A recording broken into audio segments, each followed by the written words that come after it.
so first question. The Devil Wears Prada became an instant phenomenon when it debuted 20 years ago. Why is now the right time for a sequel? What was the reasoning behind waiting? Well, we don't know if it's the right time for a sequel. We certainly hope so. I think that It was the right time to work on a sequel, but it took us 18 years to make that decision. I think for a long time, we just felt like there was no way these characters belonged back in the same world, that they, Andy threw the phone in the fountain at the end of the first one, and Miranda would never hire her again. That never the twain shall meet. But times change and the world has evolved, and that exploring the changed world of journalism and media seemed really interesting to us, and how Miranda would face the challenges of an evolving industry, and Andy, somehow needing a job became an interesting way into telling that story, and so we we'll really find wanted- out if yeah, if we'll this- find out we'll if- find out if this is the right time for a sequel.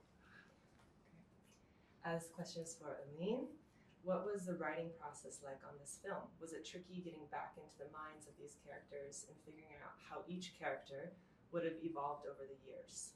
I wouldn't say tricky. I would say thrilling and exciting and fun and joyful and fast.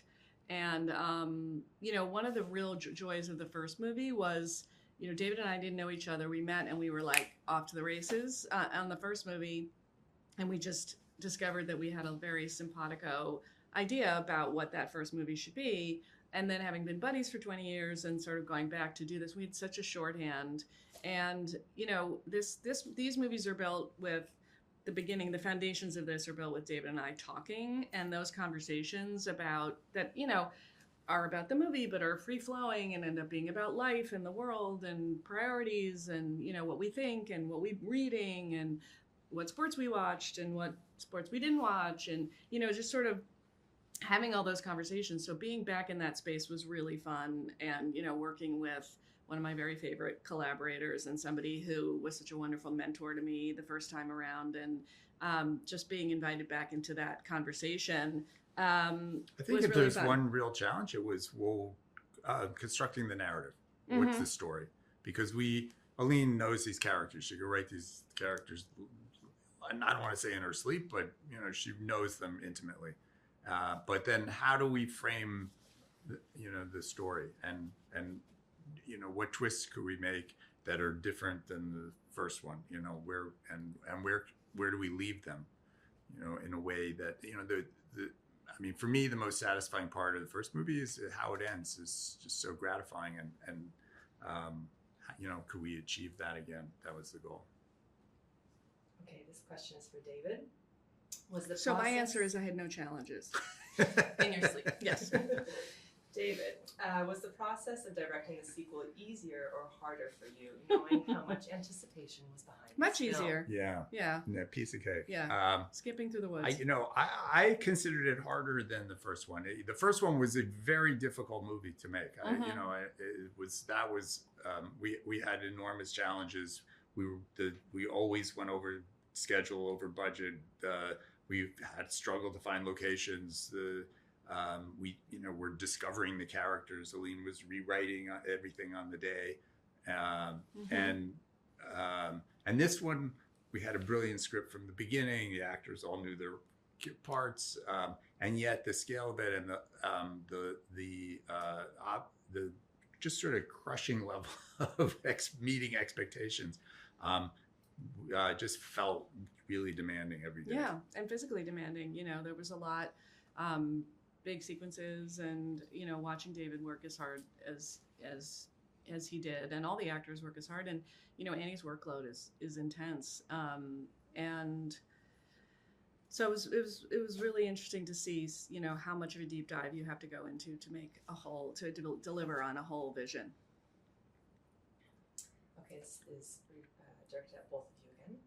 I know you've likely seen folks here and there over the years, but what was it like reuniting with this cast as a whole after 20 years? Well, it's funny, when you work with somebody, it's sort of like you used to play tennis together every day, and then when you bump into them, you don't play tennis. You just sort of say hello.